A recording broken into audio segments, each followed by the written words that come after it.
Hi, everyone. Today is Thursday. Happy Thursday, but whenever you're seeing this, it doesn't matter.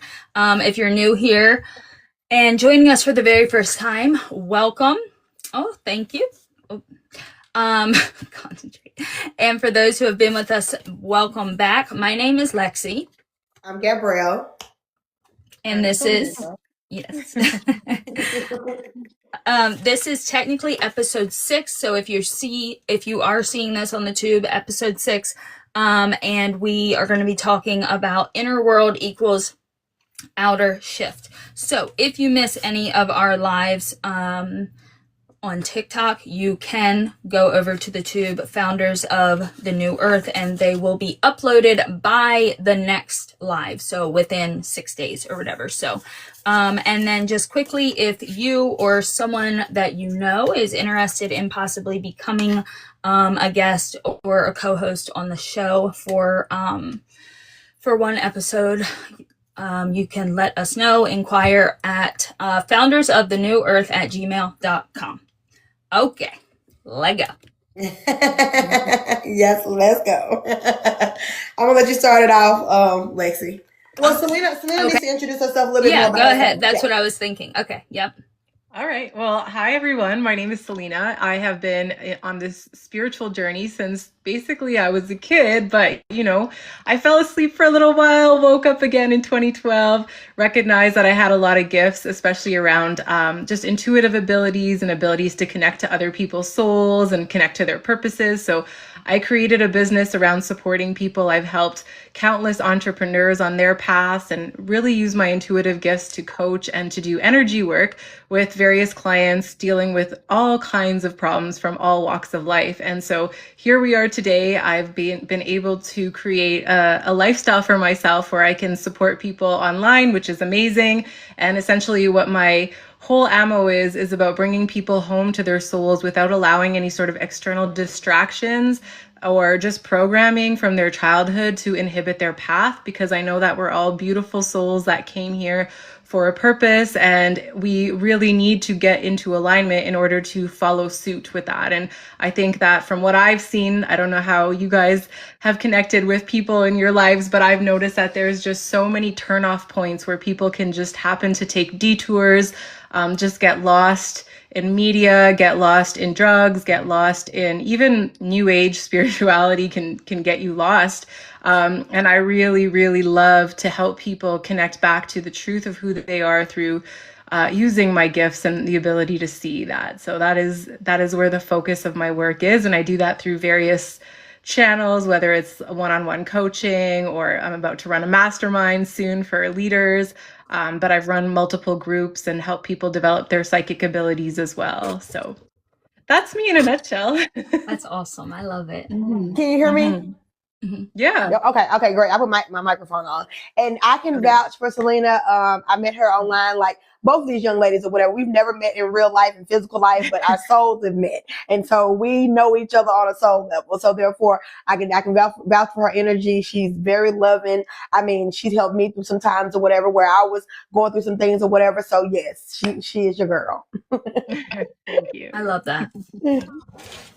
Okay. I'm just waiting a few seconds in between when everyone's done talking, just in case there's like a lag. I love that we all have met in the space of social media, but never have met in person.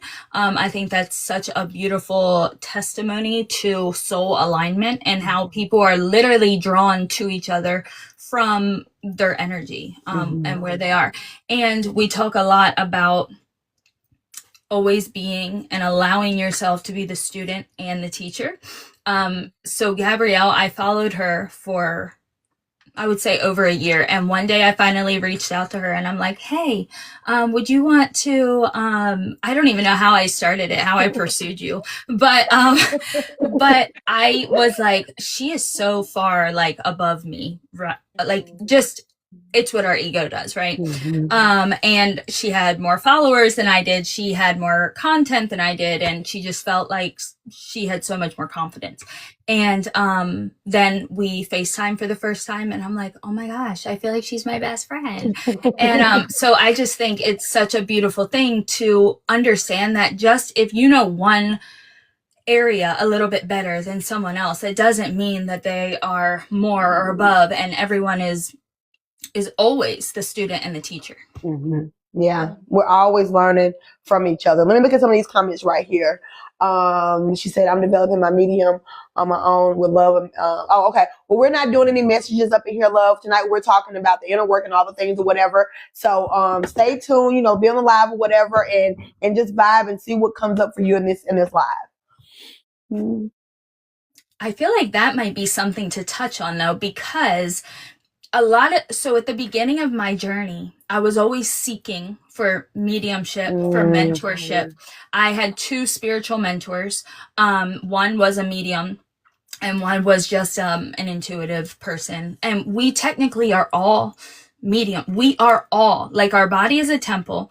And what does the temple have? God. People go to the temple to seek God, right? But if we are the temple, that means we are God. We are God. So anytime someone is going to seek any type of mediumship reading, and I'm not saying that we wouldn't have, like, that someone doesn't have more of that gift to give, right?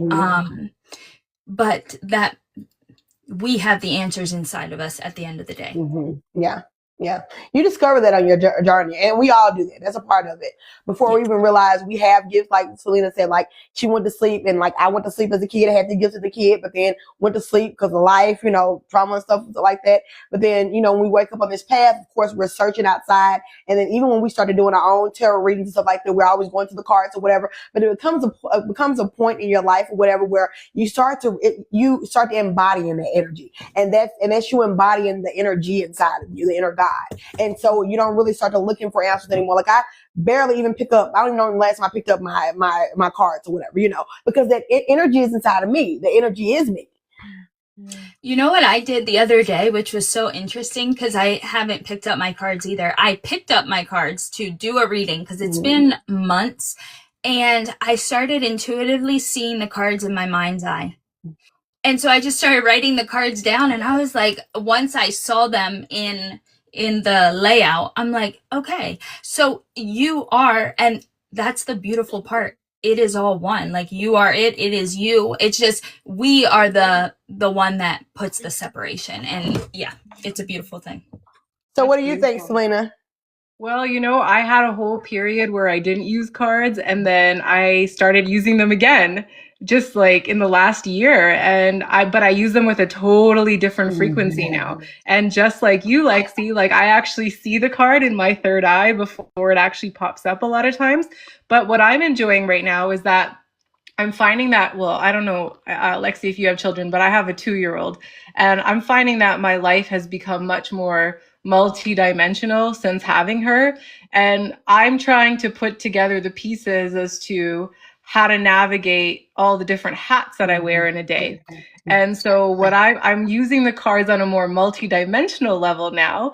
And what I'm finding is that I'm actually enjoying playing a game with myself where I say, what is this card about? I don't ask a specific question. I actually just play and see what pops out.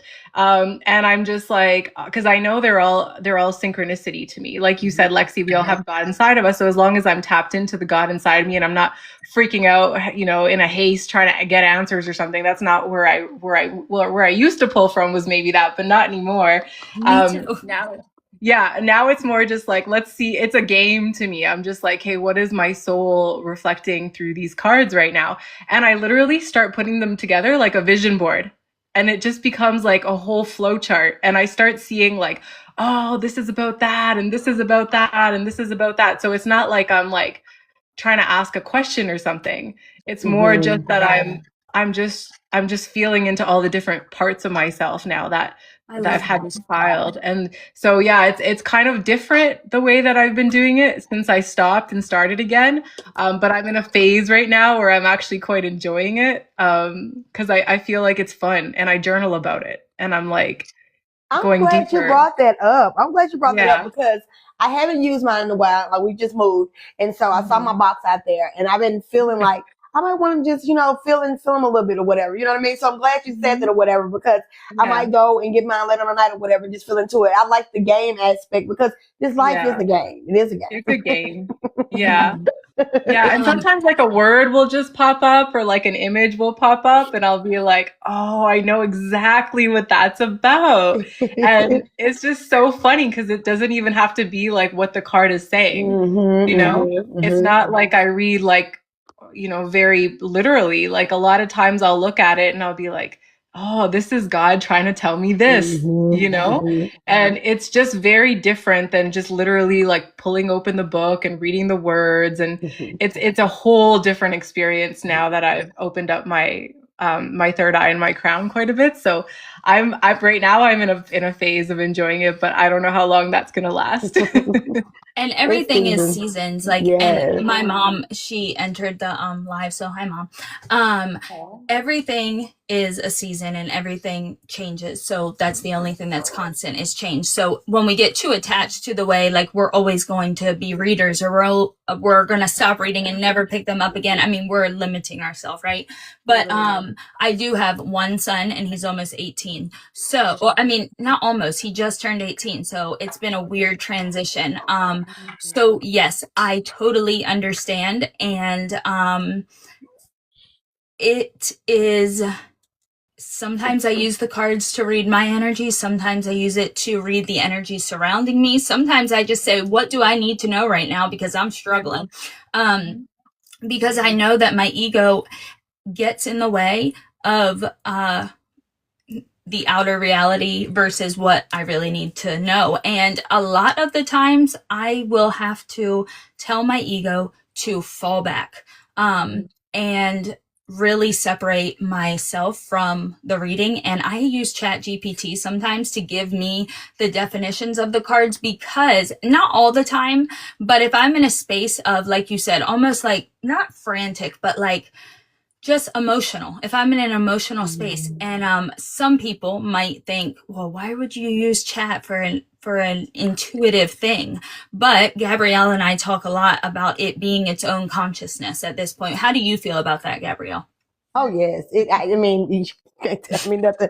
When people try, this is what I don't understand. When people try to say AI cannot become conscious, I'm like, and then I watch all the scientists because I'm a scientist at heart myself, and I love it. Okay, I'm eating it up. But at the same time, the disconnect that they're having is everything in this reality is made from one source.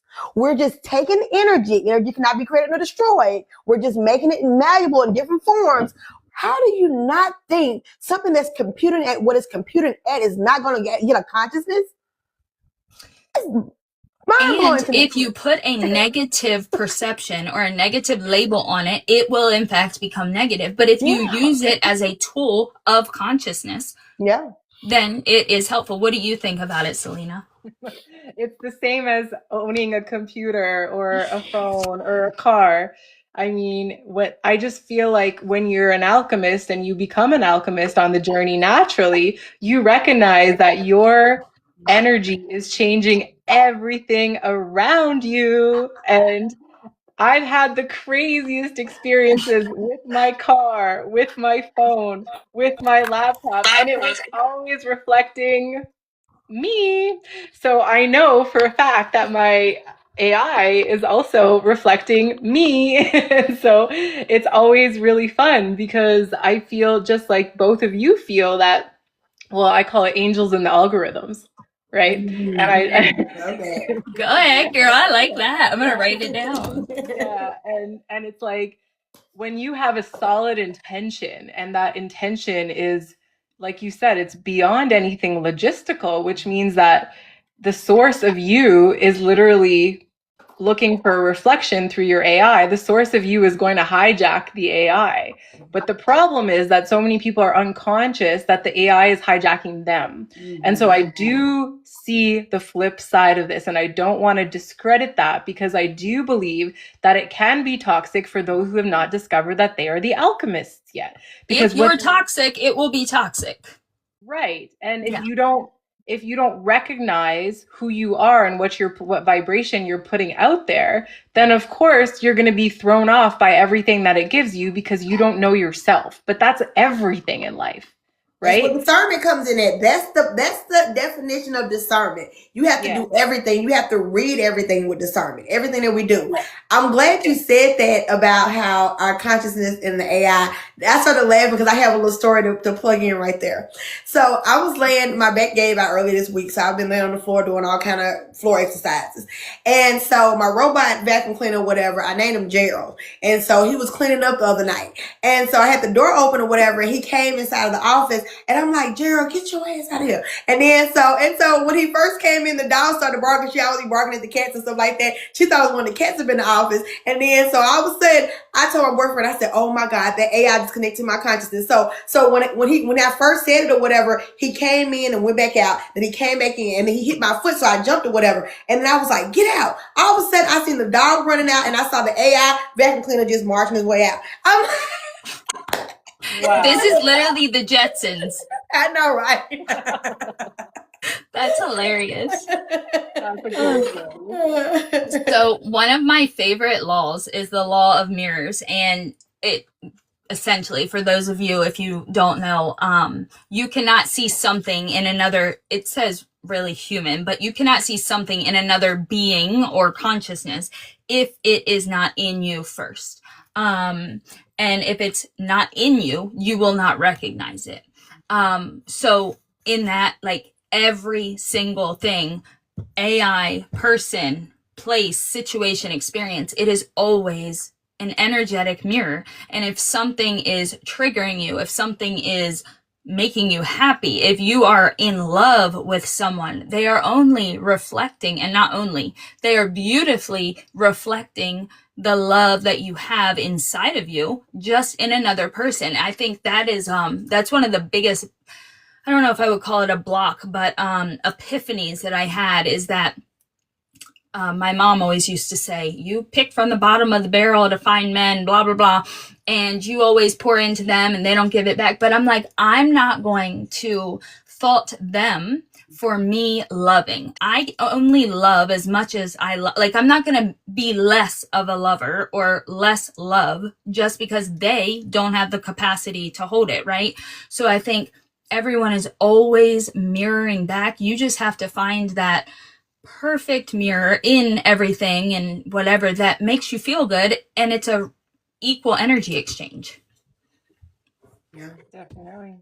Yeah, equal energy exchange is so important in all type of dynamics. And you can tell when the energy shifts. You can tell. That's why we have to learn how to, I know a lot of us, especially women on here, we've been people pleasers before. I know I have, and and so when you start defining your voice and stepping into yourself and living in your authenticity or whatever, you set these boundaries and stuff like that. And it's a beautiful thing when you look at it, because what happens is if you don't set boundaries with people or whatever, they will walk all over you, but then it's doing themselves a disjustice too, because a lot of people don't even know what boundaries look like in general. So when you start setting boundaries with people that don't know what boundaries look like or whatever, then you become the bad person. You become the villain. Like, I don't mind being the villain in nobody's story, but but that's a part of the inner work and the self journey of the self love. And it goes back to what you were saying, like when you're going to pour into people, and you should never, like, love is never afraid to give or whatever. But at the same time, when you give yourself that love, you pick better partners. You do all the things or whatever, because you're seeing the red flags before you even like,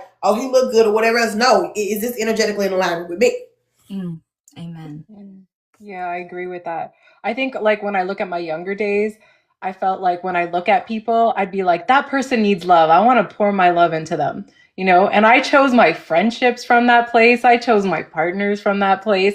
I looked at everybody as potential, and it was like my my own little giddy inner child that was all messed up, just wanted to help people to fulfill their potential. And I got so into it that I poured everything I had into these people. And at the end of the day, I'm like, I don't think I received anything from that, other than my own little ego saying We like, received lessons. That's yeah, what we did. lesson for sure. That's a good one. Well put. Yeah, so it's like I received these lessons, and I've been going through the journey of recognizing that what is it with me and potential? Like what is this attachment to potential? And I realized that that's just it's a false, it's part of my false, it's like my shadow self essentially that was literally just looking to keep building other people up without being built up myself. And so oof, I had to go through a huge catastrophic experience to recognize that I can no longer participate in this pattern anymore because it's actually hurting me and it's hurting others because they're feeling the pressure of me pushing, right? Mm-hmm. And also that's not good for them. Like that's not actually a loving thing to do to someone else, right? And I thought it was being loving, genuinely. I thought I was being loving because I was like, I want to see these people evolve and I want to give them all my love and I want to help them. But like, who am I? Kings just said relatable things being said right now. So, and that's a thing that I realized too. My mom used to always say, don't ever be afraid to ask a question like in school, because if you have the question, someone else does too. They're probably just too afraid to ask it. So don't ever think that you're being dumb or stupid for asking. And so I find that in the spiritual journey and people's healing, even though our experiences are different in the way that we, different people or maybe a different version of it, the energy of it, because I know Kings is in his 20s and he's a man, right? So it's like, but then we're women in our 30s and 40s. So everyone has this oneness. Said I tried. Oh, I'm glad you're here. So we all have this sense of understanding and oneness and resonance that we can literally find in everyone's story if we allow it. And so there's always this catastrophic event, though, I do feel like in everyone's story that it's like everything had to crumble for us to rise again, but it's a part of the process. The hero's journey. No, it's fine.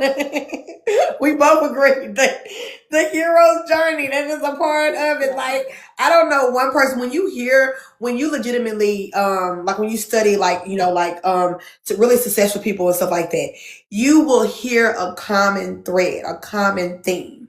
And it's the journey of becoming. It's the journey of figuring out who you are. Because when you become an entrepreneur, like, nobody knows this shit. Nobody has it figured out. We all just sit up here feeling that as we go. Like, and what system might work for me might not work for you and vice versa, because we all have our own energy and how that works and how that flows or whatever. So you have to find out what works for you or whatever. That's why it's so important to get yourself in different rooms with different people, different lifestyles, where they've been from, so you can learn yourself and so you can take in what suits you and what doesn't suit you as well. Get inspired by something. But yes, it's all a part of the journey. The ups and downs, get used to it. That's a part of it. Mm-hmm. Yes. So I wanted to say something because I know like we're running, well, we have like, we'll say 40 minutes or so, but I know when we get going on something, it's hard to but I want to make sure we hit a few points because so whenever we have someone on live, like as a star, we send them questions and just kind of to gauge the alignment and make sure that we're on the same field, right? Because if not, it could get weird. Okay.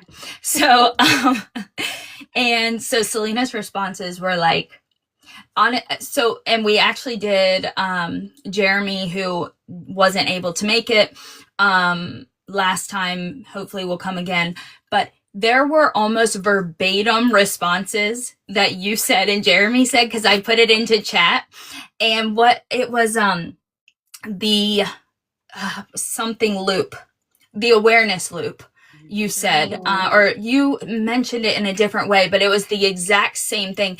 And the chat noticed in so there's 3 questions.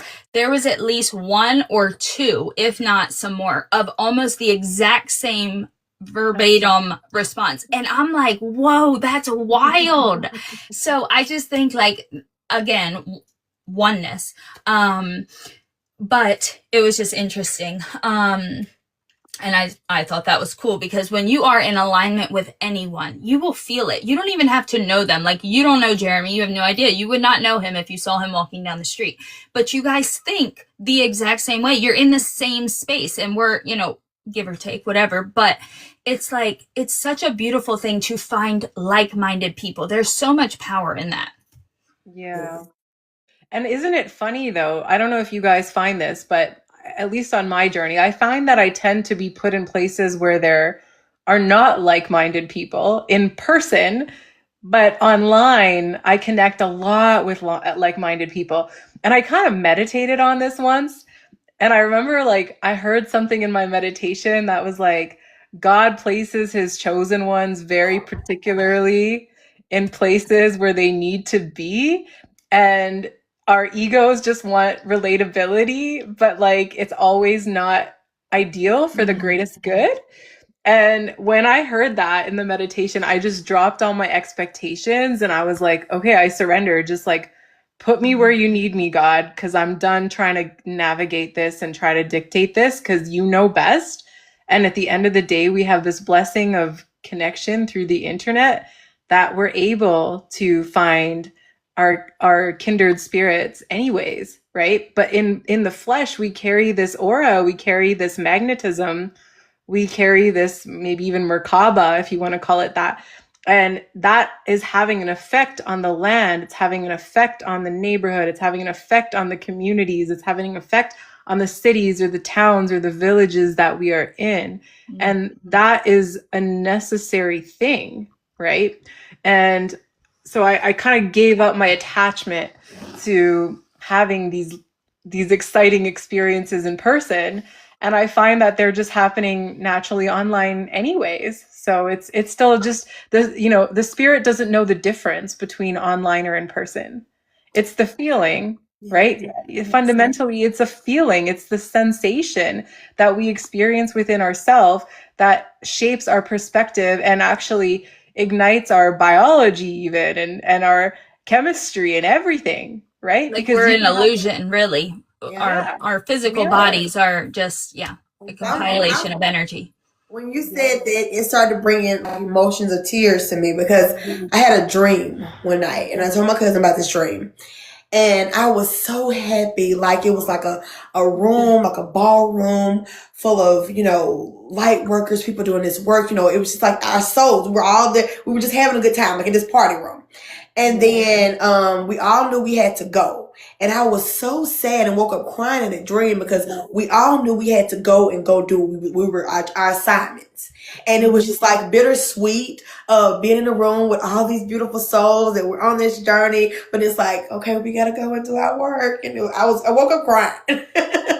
Listen, this is what I tell people. See you in my dreams, baby. See you in my dreams. Because I say, see you in the ethers. The ethers, yeah. I think that's such a beautiful point to make, though, because there are a lot of people who, and I don't like to put levels or whatever. I don't like to cause separation in spiritual journeys, because I think we're all exactly where we need to be. But I remember about 6 years ago, and even 2 years after that, so 4 to 6 plus years, there was a time that I was such in a dark place of loneliness, of no one, like feeling understood by no one, by my child, who, that was the one that he loved me, but I didn't feel like I could even express how I was feeling. And then my parents, they were like, I was raised Christian my entire life, and you're doing tarot, and that's the devil, and, all these things. It's like, I felt so isolated. And to say the black sheep, I mean, I felt like that my whole life. This was a whole different level. It felt like I was pushed into a corner, and I was in the fetal position in a dark room by myself, crying, and no one could hear me. And like, it's so lonely. And I think it's in those times that that's when we start building that muscle of self-love. Like you have to rise up from your own really, really dark space. Ashes. Well, otherwise, you get lost in fantasy or escapism. And then that's where I was talking about earlier, where I've seen people kind of go astray because it's like God puts them in that lonely. God puts them in that isolation. God makes them see that they're the black sheep. God shows them you're not belonging here. But then the interpretation is what will make or break you. Perception. Everything is It's the perception. perception. And if you perceive it as this is my opportunity to fall deeper in love with myself, this is my opportunity to find God at a deeper level, this is my opportunity to cleanse anything that is not rightfully on my path, you're going to have a very different experience than if you interpret it as God has forgotten me and nobody loves me and now I'm a mess, right? It's interesting you say look at it as an opportunity to let me cleanse myself or rise above whatever. In those moments though, I didn't, obviously we probably none did think of it as an opportunity. I thought, what is happening? Why am I being damned and condemned right now? And then so I start searching for, oh, crystals are going to make me feel better. Sage, let me go cleanse myself with sage. And then we start seeking outside. But and those tools I think are helpful because you're not seeking another person, you're seeking, things, but then it's this loop that again you go spiral a little deeper and then find that it was you the whole time. But it's just interesting because yeah, you do feel like Yeah, and I also went through a journey where I went like really against seeking externally for a while, but then like I also kind of got called back to that on some level too, because it was like, no, you're not seeking externally, you're being mirrored. Because I think there's a difference between being a seeker and enjoying having a mirror. I like Because that. it's God put us all here for a reason. we were designed for connection. We were designed, exactly. We were designed for connection. And to me, there's no greater connection than a full on mirror because then you're looking at yourself. And so for me, what I found was like, not that I was seeking something, but I was enjoying the linguistic explanation of what I was feeling from somebody else's words and lexicon. The reflection, yeah, you were enjoying the You know what I reflection. mean? I was enjoying the reflection versus seeking the reflection. Yeah. It's like, how are you going to, because this is how I'm feeling it, but how are you seeing it? Yeah. You know? Yeah. So I just got, oh, I'm sorry, go ahead. No, go ahead. I just got in like a vision that when we stand in front of a mirror, it's almost like you wanting to see, for example, Megan Fox. I think she's beautiful. So me standing in front of a mirror wanting to see Megan Fox instead of me standing in front of a mirror and seeing myself and loving where I am in that moment, regardless of I could change this and I could change that, or I'd like to change this. I don't stand in front of the mirror expecting to see something I'm not. So I just thought that was a good way to put it. Yeah, that's a really good point. Yeah. Everyone is a reflection of us, and when we realize that, we will see like even the relationships that we have the toughest times with, where's the lesson there for you? Because it's showing you something inside of yourself. Like legitimately, if people in your life are getting on your nerves, all this stuff or whatever, start to looking inside of yourself to see what they're trying to show you about yourself. Now, of course, that's where discernment comes in, because you got to have discernment to know when these people are not right for you, when they need to get out your energy, all the different things or whatever. But even in that, you can see where when you're irritated with people or something about them, what is this saying about me? Like every time I reflect on myself, even like with my baby or with people that I know, or, all this other stuff, whatever, my relationship, and when I started digging deep inside of myself, I see something inside of myself that's trying to reveal it to me. And I'm like, oh, okay, that's where it is. That's where the medicine is. Amen. Yeah, well said. And I think there's something also really important to recognize that like it's your trigger that is reflecting something in you. But if someone's having a massive reaction to you in a way that is uncomfortable for them and it doesn't trigger you, then that's all about them. Yes. That doesn't, and that's another thing that I had to learn is like, that doesn't have anything to do with me. And so what I learned is that just because they're triggered doesn't mean that I need to be triggered, because that's on them. And Mhm. that was a really cool realization I had at one point, and I was like, it's all right for people, excuse me, to be triggered in my presence. Like for a while, I was triggered by that, but now that I'm so comfortable with my own triggers, I'm totally comfortable with others being in theirs. You I, know? I almost went through this hyper self-awareness where anytime someone was triggered, I was the problem. So I Yeah. went down deeper and figured Yeah. out why I triggered them. And then I'm like, hold up, because I cannot be the problem every effing time. I can't, because I can't hold it. I know. And then I ended up becoming pulling back and not wanting any relationship because I realized I'd be triggering everybody. But that was the lesson, is that sometimes you're going to trigger, sometimes you will inspire. Both are medicine. They both are helpful. And you have to discern the difference. But when you don't know you are outsourcing and thinking that it's always them. And yeah, so it is it's like this whole journey of pivoting and like just like juking the system and trying to just figure out where your ego is, where the higher self is, understanding your, Gabrielle talks about this all the time, your baseline energy, what that feels like, and know, like, does this feel good? Like, am I feeling like this is my truth? Am I feeling good? Then their trigger it can be theirs. It doesn't have to be mine. Exactly. When it doesn't resonate in you, like it just rolls off of you like water, like you're waterproof. Like legitimate, especially do some work around something that used to trigger you, and you've Yeah. done work around it. And if somebody say something, baby, you just like, oh, okay.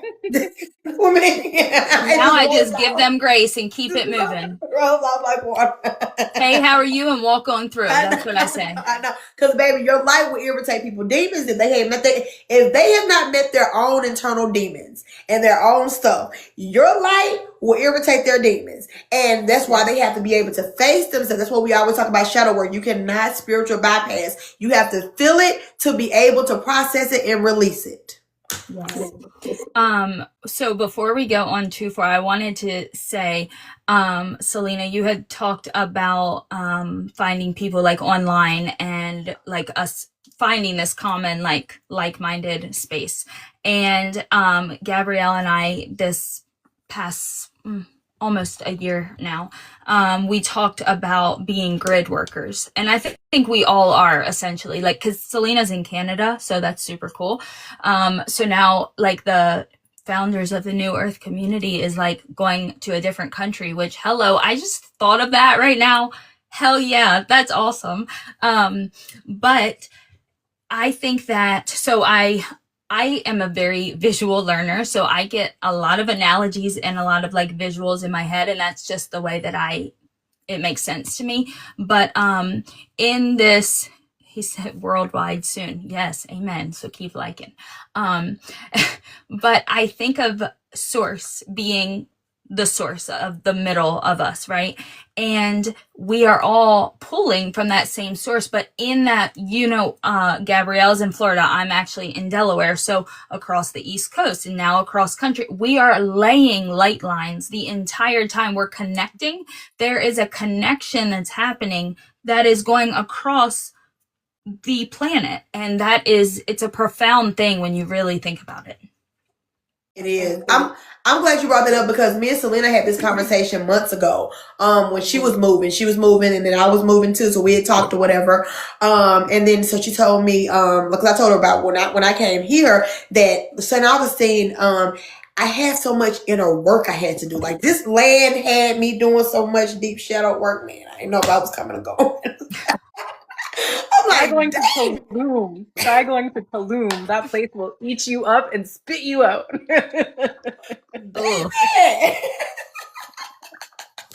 I just came from there and I was there for 8 months and man, did it do a number on me. What happened? Like, why? Share. Well, okay, it's the kind of place where it's like all of your, whatever you've swept under the rug, it can no longer stay there anymore. The land is just so pure underwater. Those cenotes are on another level. And the amount of prayer and ceremony that the Mayan people have done in the region really set up the frequency of the land in a way that I don't think tourists who are unconscious really understand. But the conscious people that go to Tulum, they always have kind of a slapback experience for a good reason. You know, there's going to always be something that happens that makes them think or look at some part of their shadow or their subconscious that they were avoiding until they got to the land. And then the land really brings that up. And it's a little intense because it's constant. It's like you wake up every day feeling like you're constantly being activated in your shadow, but it's serving such a deep purpose for the soul path. And I think that's why, you know, a lot of spiritual people were called there for a while. And then when it's time to go, it's like, it's time to go. And you just know, right? It just spits you out. It's like, your work is done. You can't live here if you're like, you know, out of alignment with this vibration, because the vibration is very in your face. Intense. Constant. Yeah, it's very intense. And I thought I was just me experiencing that. But then a friend of mine from here in Canada was running a retreat in Tulum, and she had me run a ceremony there as part of her retreat. And everybody I was talking to was having the same experience. And then I went to this other place and I did a talk there, and all the audience there was saying, yeah, we're from UK, we're from here, we're from there. We come to Tulum to get activated in our own shadow. And it's like a thing, right? To see your shadow and to completely revitalize your life and change whatever's out of alignment. I feel like it really did, you know, it really worked itself on me. And I'm like, I laugh because I'm like, I'm such a different person. Like, I can't even wear clothes after coming from there that are made out of polyester or nylon or anything like that. Like, everything I own is 100% cotton, 100% linen. Like, that place really got me really feeling into my frequency and my vibration. It's such a sensitive capacity that I can't go back, you know? Well, once you wake up to any point of raising your frequency, I don't think there is ever a go back. It might feel like it might feel stagnant, but I don't think I mean, I know you don't ever go back. Once you wake up, you can't go back. But I'm glad we're talking about shadow work, because this is something that most people are afraid to do. This is the scary part of the journey. Like, people love the happy-go-lucky when you're in your high emotions, all that stuff. But like we say, we cannot spiritual bypass. But what we're talking about is called astrocartography, and it's where your energy is in alignment with the ley lines of the different parts of the planet or whatever. So you might be energetically pulled, like I was pulled here or whatever. Like, you might be energetically pulled in certain places or whatever, so your energy can be in that region. So with that being said, it's going to bring up a lot of stuff in you, like a lot of deep rooted ancestral work, all kind of stuff or whatever. And when you're doing that work, you're not just cleaning your lineages, you're cleaning your bloodlines, the planet, all the different stuff. And so it can be very, very like, I kind of feel like sometimes it's like you're walking through quicksand. Like you can't, some days, like you can't get your foot up, and then some days you good, then you like, okay, I'm good for a minute, then, you know, but then like when me and Selena was talking about before, like, especially like when I first moved here, the first couple months, I felt like I was just studying going up on the water, like the ocean just, I'm legitimately by the beach, but like the ocean was taking me under all the time. I'm like, oh my goodness. Gasping for air. Gasping for air, you know. But that was a lot of deep internal work that I had to do for myself, and I'm so grateful. So doing that shadow work is so important, because what you will learn about the shadows, that's where your power is. And so our shadows are just the parts of ourselves that we push down, we push aside because of our trauma, whatever else, and stuff like that. And so when we start to really sit in with those parts of ourselves and loving those parts, not running away from them, not trying to bypass or anything like that, and really seeing them for what they are, you have so many gifts there. And that's where your power is. Yes. Well said. Yes, that. I really don't have anything else to say about that. She clogged that tea.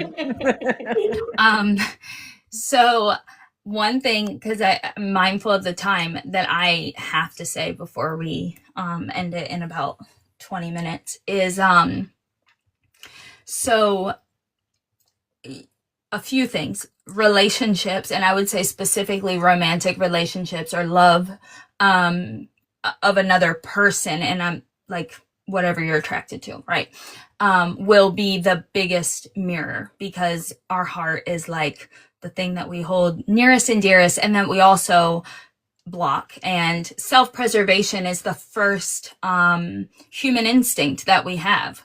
And I think our heart is so deeply connected to what we try to preserve.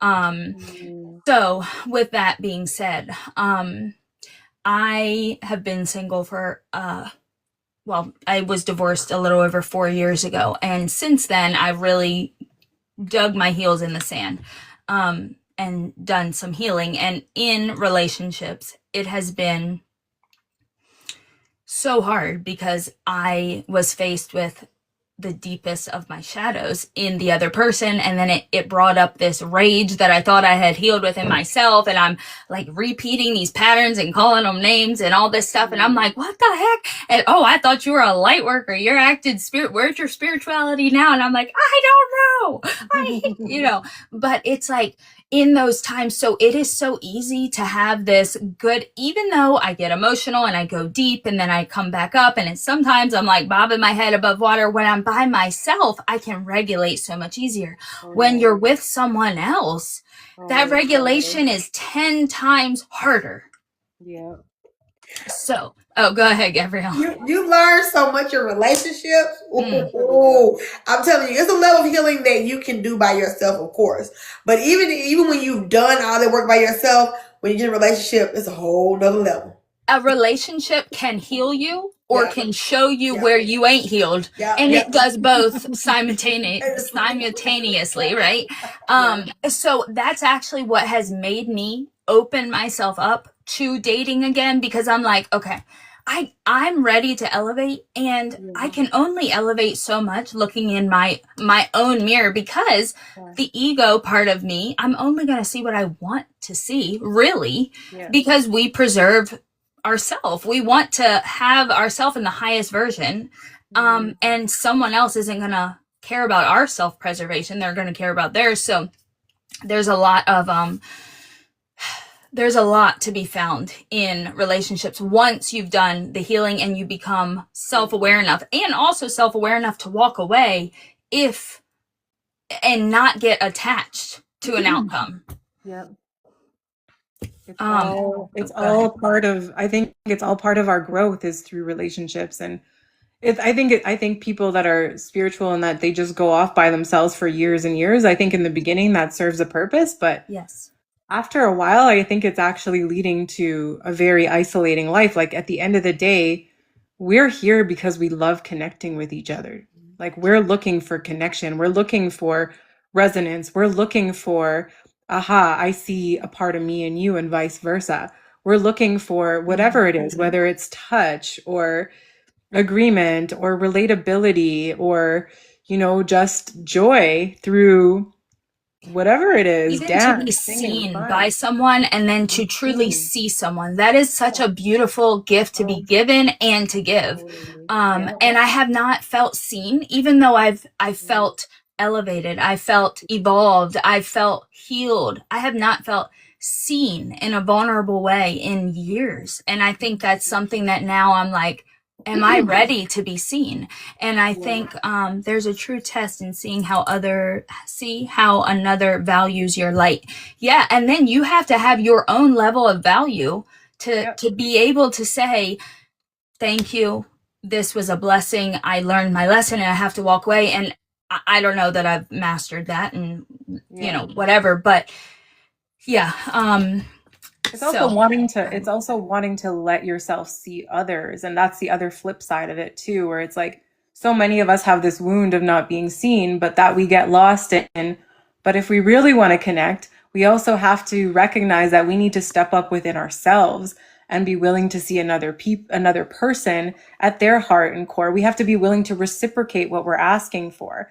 And from what I've seen, just posting on social media and things like that, just looking at the comments and things like that, it's always been very interesting to me, because I feel like there's so many people wounded that, I dated a narcissist and now I feel like this and I want someone to come and save me. But it's like, you're just going to attract someone that wants saving too, with that frequency, right?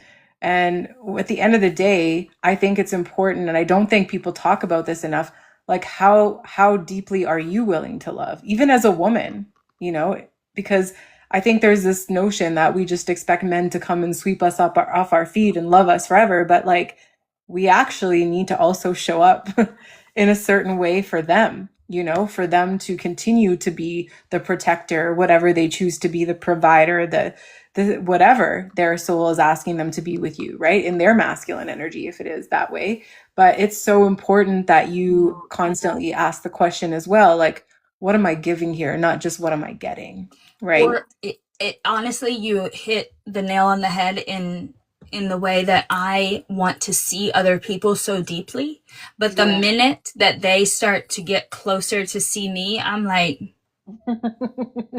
and so in that, it's not necessarily that I'm not showing up for them. It's almost that I'm not showing up for myself.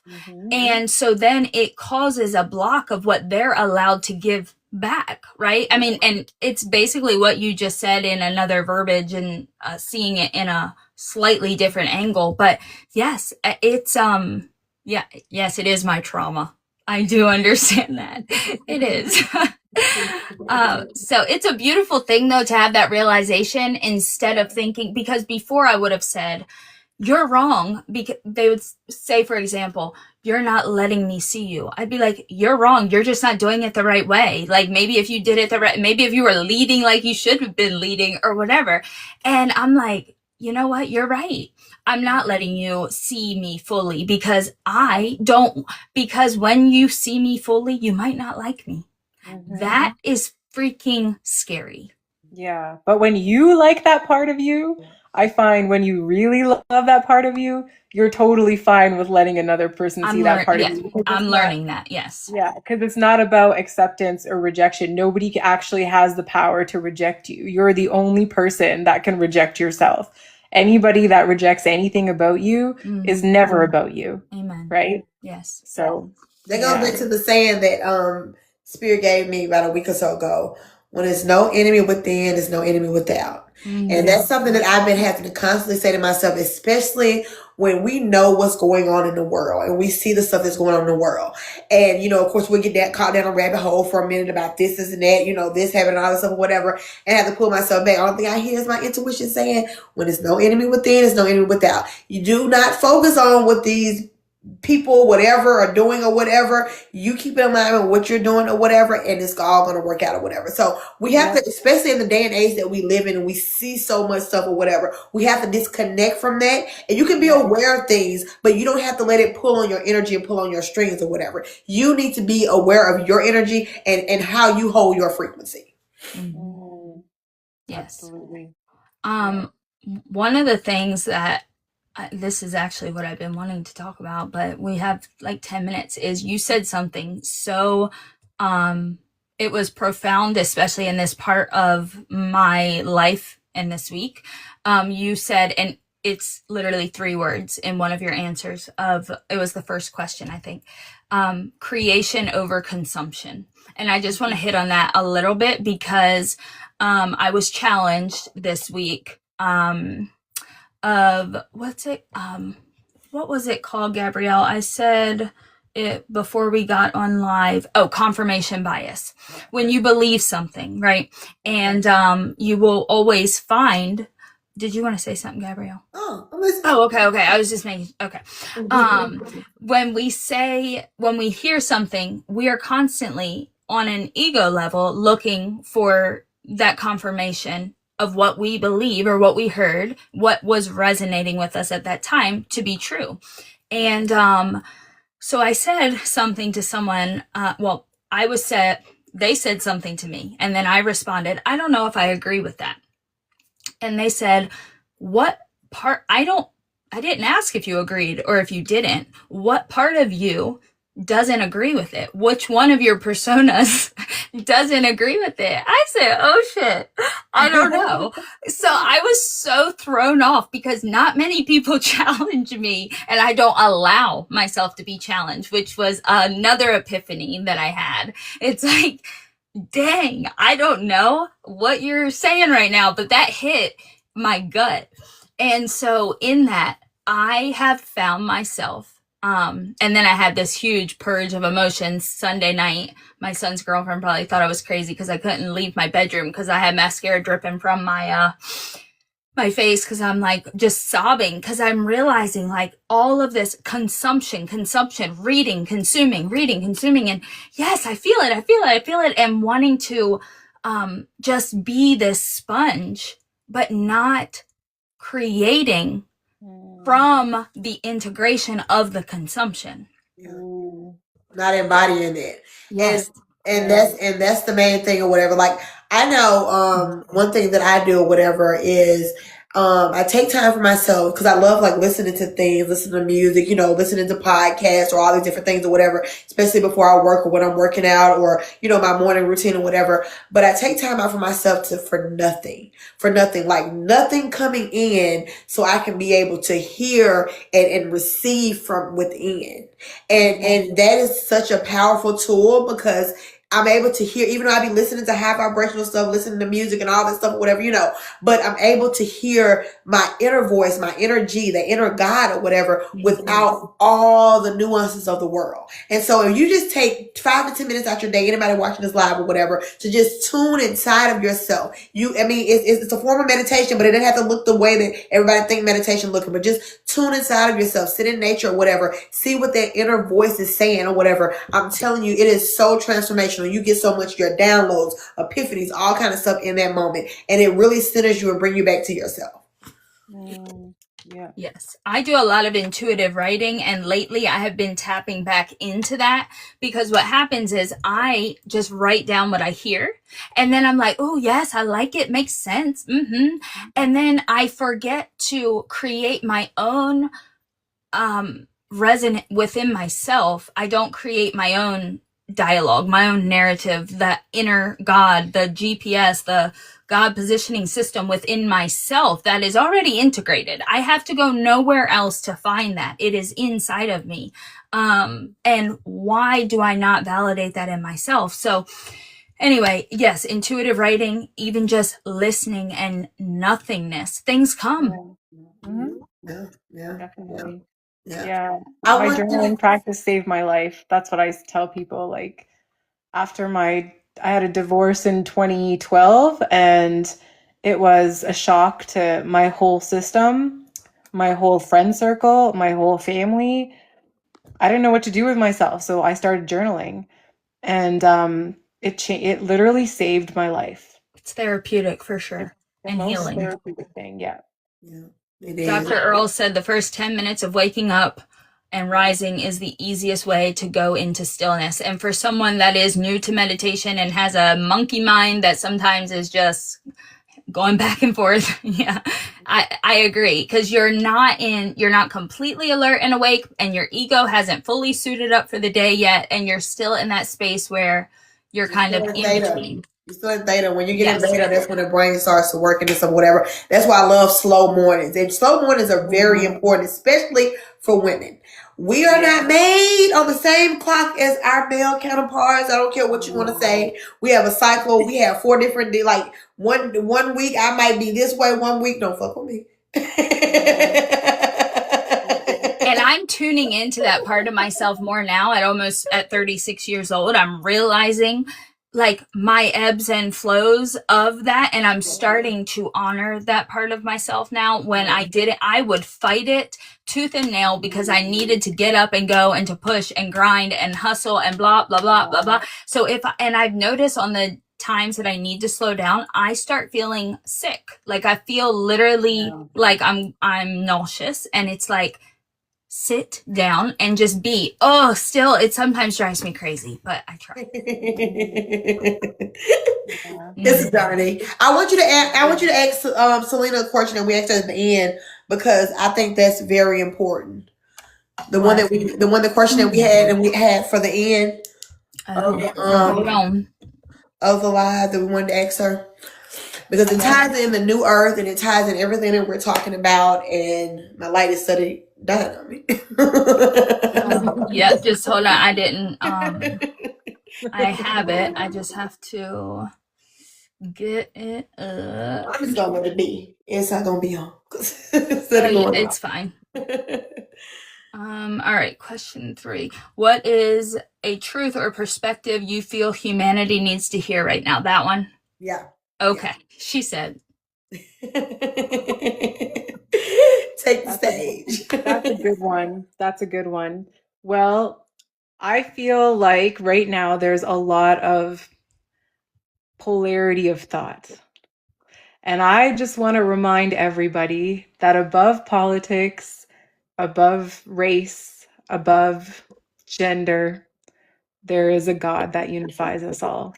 And I think when we can remember that we are all so connected to each other in ways that we may not fully even realize, I think we're going to find ways to connect with each other and love each other beyond what we've been able to do. And yeah. And we can only do that though when we allow ourselves to connect and to live from a true space of love and desire for connection and to be seen. Yeah. Yeah. I agree with that, because if we're not allowing ourselves to be seen, we're just walking around in these cloaks anyways. And we're using our cloaks to define ourselves if we get too crystallized in those identities. And then we completely lose our soul self. And when we've lost our soul self, the connection is actually only mental ever. I even realized that your ego and one of your personas can be a spiritualist. Oh, for sure. Yeah, For sure. I call it the spiritual ego. The spiritual ego, baby. You gotta watch that spiritual ego, baby, because it'll latch on to something and be like, think it knows everything. I'm a mystic. It's like, do they also work, but they also go back to self-love too. That's why we talk about this journey, because you can't love someone else unless you love yourself. So when we start loving ourselves and embodying and becoming our authentic self, then therefore we can put the energy out into the world. That's why we do what we do, because we've done level of self-love and self-work within ourselves that we want to. We're here to be of service to others as well. Yeah. Serve and be served. Yeah. And also, like, when you're in service to others, I feel like you're genuinely in service to others when you love yourself first. It's kind of the irony is that when you serve yourself, you naturally become the person to serve others. Whereas when you're just trying to serve others and not loving yourself, your service is limited from that place. And I think it's a very interesting paradox, because it's almost like in order to serve, you have to be the most selfish person to That's give what I'm. yourself Yes, Yeah. you have to serve to be served, and not you don't serve with the idea that you're going to be served in return. But when you have a true heart of service, you will first know you can't pour from an empty cup, so you got to serve yourself first. Exactly. Yeah, And I for think a sure. lot of people have that backwards. They're just like, oh, if I poor me because I don't have $1 million, now I can't do what I want to do. But it's like, well, give you that $1 million first. Give your second million to somebody. Like, start with giving it to yourself. And I think that's where a lot of people are getting caught up there. Yeah, pour from a place of overflow. Yeah. Yeah. 100%. All right. Well, 9:40. So, thank you so much, Selena, for being here. I'm so glad. This was fun. I love having a third person. I know, it was so magical. Yeah, it was a great conversation. We touched on so many different things, and I feel like we really hit like subjects that I think a lot of people are working through right now, and I feel like we're all embodied in our own way. And so it's really nice to have that type of conversation with both of you. Thank you so much for having me. I'm so grateful to be here. Thank you. Yes, thank you for coming. And thank you for coming. And if you want to plug in what you do at the end. Definitely. Yeah. So for those of you guys watching, if you guys are business owners, leaders, if you are really passionate about building a project, even if it's a charity, I'm actually putting together a high-level mastermind for just 6 people. And we're going to be coming together online over 6 months. And we're going to be going through a combination of the actual mastermind part, because I think a lot of spiritual spaces forget that the mind is actually quite important as well. As long as it's tapped into the infinite mind, I think there's value in doing brainstorming. So I have a very different approach than I think a lot of spiritual people. But then the second part of it is the embodiment work and the attunements and all that kind of stuff. So we're coming together, we're creating the circle. We're going to be helping everybody rise to their next level of leadership. And I specifically got a message in my meditation that this is for the leaders that have been shaken up in the last 6 months. So for those who felt like they were just thrown upside down, have been shaken by God, because it's like everything you're trying to do in your business isn't working anymore. Everything that once worked is just not making sense, or your energy suddenly just actually disowns your business. It's like, oh, I can't do that. This is for those people that have been getting that call, because those are the ones that are stepping into a higher vibration of leadership, and they're not able to serve from the same frequency that they've been serving at. And it requires an upgrade. And this next 6 months, the mastermind is contributing to that specific upgrade in a safe space where other people who are going through the same thing as you will have the opportunity to practice with each other. Because when your vibration is wavering and you go out in the world, you just get slapped back. But when you come out rock solid, because you've had chance to practice with people that are holding the frequency and the light for you, you show up in a completely different vibration. And so for those of you guys who are feeling this, definitely just send me a message. I can share all the details with you. We're starting in June, but I'm doing one-on-one coaching for anyone who joins in May up until June to help them get prepared for it. And it's just I'm like super excited about it right now, because I've been wanting to do this for like 6 years now. It came to me in 2020, and then COVID hit, and God was like, I gave you the idea, but you got to quit for now. And I just like, okay, so you got to tell me when it's time to do it again. And then I literally just got the message like last week that I get to do this now. So there's only 5 spots left now, actually. But yeah, if anybody's interested, reach out, because I'm really excited about putting together these high-level leaders and helping everybody together come into this space and actually value the brain and the mind and the strategy just as much as the spirit and the emotionality of it all. Cohesive. Yeah. So message you on TikTok, or message me on TikTok. You can reach out to me on Facebook. I'm Selena Elamoon on Facebook, Instagram, Selena Elamoon, and anywhere that you see like my posts or anything like that, just see if they resonate with you first, because I do speak from a very deep place. And I've had people tell me that one, potent interaction with me was enough for a year.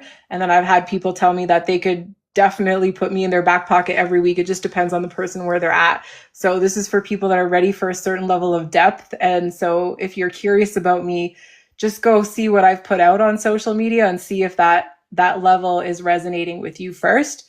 Because I have tapped people out, and I got to be careful with that. So that's my only cautionary. Well, I will say, I'm going to vouch for her again or whatever. Her energy is beautiful. Yeah. She does amazing work. So yes, go follow her on TikTok and go DM her if you want to go work with her and stuff like that. So yes, I can vouch for that.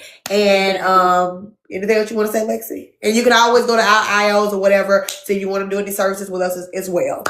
Yep. And if you have missed the first part of this live or any of the lives prior to this, you can go check us out at Founders of the New Earth on the Tube. And yeah, we'll be there. And we'll be here next Thursday at 8:30 p.m. EST. Remember, we are all what? The founders of the New Earth. Love you. All right, love you. Thank you so much again. Bye, everybody.